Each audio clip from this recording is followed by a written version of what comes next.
Kailan ba kayo magbago, taga-ibang sikta? Dahil kahit kailan, hindi talaga kayo makakonekta kay Kristo. Dahil itinayo lang kayo ng tao. Yes? Oo, totoo po yun. Tao lang ang nagtayo sa inyo. Kung tao lang nagtayo sa inyo, wala kayong karapatan para mangaral. Ang Holy Spirit ay hindi mamamahay sa inyo. Sabi yan sa Book of Acts na ang mga simbahan o templo na itinayo ng tao ay hindi namamahay ang Diyos doon. Kaya habang may panahon pa, balik na kayo sa Katoliko na itinayo ni Kristo sa unang siglo. Walang putol yun. Unbroken line. At may apostolic succession. Ang mga founder ninyo, walang apostolic succession. May putol. Kaya kung tanungin namin kayo, kung sino ba ang nagbaptize, sino ba ang nagutos, sino ba ang nagpadala, walang konekta, walang link, hindi makalink sa first century. Kasi sumulpot lang kayo mula 15th century hanggang ngayon. Ang Katoliko, mula 1st century hanggang ngayon. Kayo, bago pa lang. Kaya nga sinabi nga dyan sa Biblia, sa New Testament, na kayo ay mga sulpot o false Christ and false prophets. Guys, ato ning hataga gamayng reaksyon kaning giingon ni Sir, oh. Ingon siya, mamalik ta sa lungga sa Satanas kay tuatan ng bisyo. Ang iyang gipasabot ani ang simbahang Katoliko. Tempa sa Sir, ha? Nganong moingon man kang tuatan ng bisyo. Wala nang gitaptapan diyang iyang kananang apelido ug iyang naong kay napakoy gamayng respeto na habilin sa imuha, brad. Kay dili ra ba nako hawak ang mga kinaiya sa tao diri tagsa ra ba tanol lain ra ba tagbatasan mo na ako lang nang gisampungan. Nganong mingon man ka nga lungga ni Satanas satanang bisyo, no? Ni Satanas niya tuatan ng bisyo. Sa imong pagkabinunyagan kay di man kumutuo nga wa ka mabunyagi diri sa simbahang Katoliko, kay ingon ka mang mamalik, so gikan gyud ka diri. Sa imong pagkakatoliko, sa imong pagsimba, nakadungog baka sa atong mga kaparian, nga nagsangyaw, nga mo na atong buhaton, ang tanang bisyo atong sudlan? Kani sila no, karon nga nana sila sa laing sikta, grabe na manaot, sa diin sila gikan. Naunsa ka din sila, unsa may gipainom ninyo nga, hilo sa huna-huna, brad. Nganong inana man mo kang ilad mang istorya batok sa simbahang Katoliko kung diin mo nabunyagan. O nabunyagan man eh. O kuya kay ngan o. O kuhaon ng lito, anghel gyud ni siya. Wala nagtudlo ang simbahang Katoliko sa tanang bisyo. Kay walay simbahan nga nagtudlo og dautan. Ang mga tao ra mismo mao'y nagpakadautan. No? Unya dili sa tumingon dili ta sad magpakabuta, no? Magpakabuta tungod kay nagbasa ka og bersikulo og Biblia, nagkagunit kag Biblia, nagbasa ka. Dili ra ba tanan diha inyong gibasa? Inyo ra nang gihagpat-hagpat ra ba? Luwas na ka? No?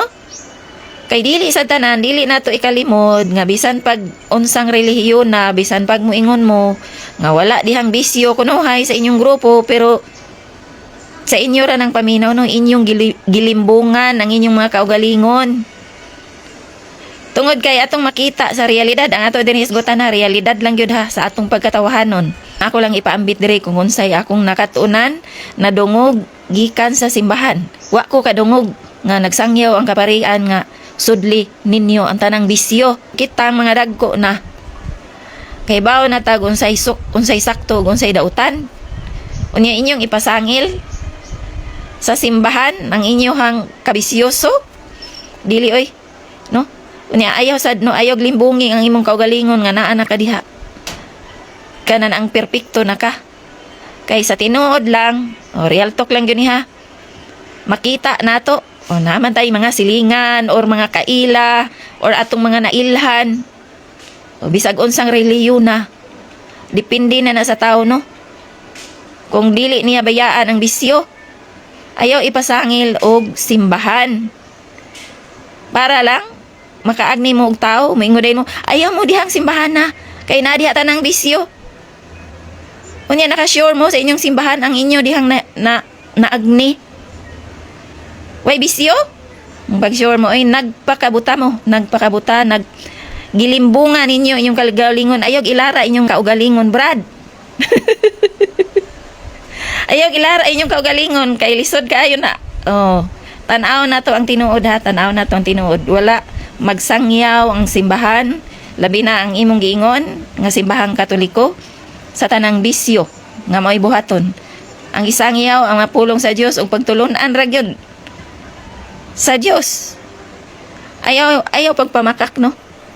Kay ang mga tao karon lahi na, no, naidukar na. O dako nagkausaban ang kalibutan. Mao nay atong hinumduman. Kato sa una, tinuod man na ang sa una mingon na ayaw basag Biblia kay makabuang.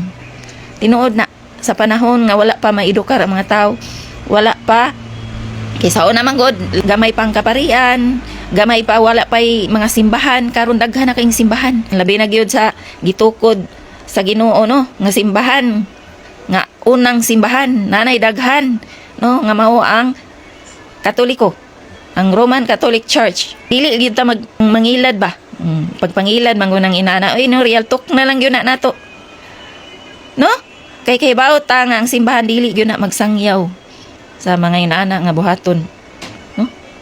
Why simbahan mo sangyaw og mga dautan? Pulos maayong pulong. Mao ay mas madungog nato sa atong kaparian, no? Dakong bakak na inyong giingon nga naata ng bisyo. Depende na sa tao. Kung ang tao dili maminaw, ana lang. Mao nay tinuod, no? Di ta mamakak. Sa Biblia, iisang iglesia lang po ang itinayo ni Kristo. Dahil ayon sa 16:18 ng Mateo, at sinasabi ko naman sa iyo na ikaw ay Pedro, at sa ibabaw ng batong ito ay itatayo ko ang aking iglesia, at ang mga pintuan ng Hades ay hindi magsisipanaig laban sa kanya. Napakalinaw po mga kapatid, na iisang iglesia lang po ang itinayo ng ating Panginoong Hesukristo.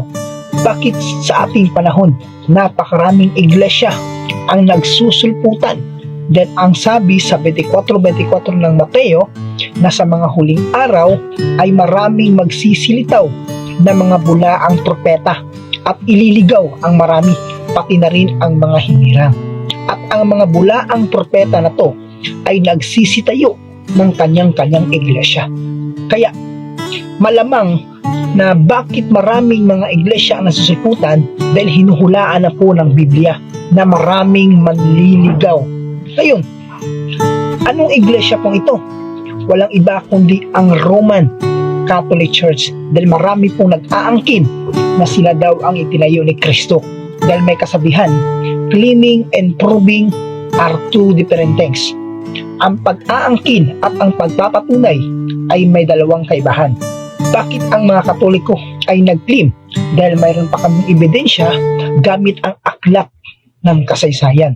Dito po sa The New Book of Knowledge, page 287, Roman Catholic Church. The history of the Roman Catholic Church began in Upper Rome and Jerusalem almost 2,000 years ago. About 120 persons were gathered there. They were followers of Jesus Christ, and they were awaiting the coming of Holy Spirit He had promised to send them from heaven. The day on which the Holy Spirit came down is considered the birthday of the church. The church may be described as the society that Jesus founded, which is vitalized by the Spirit of God and organized to structure which He established.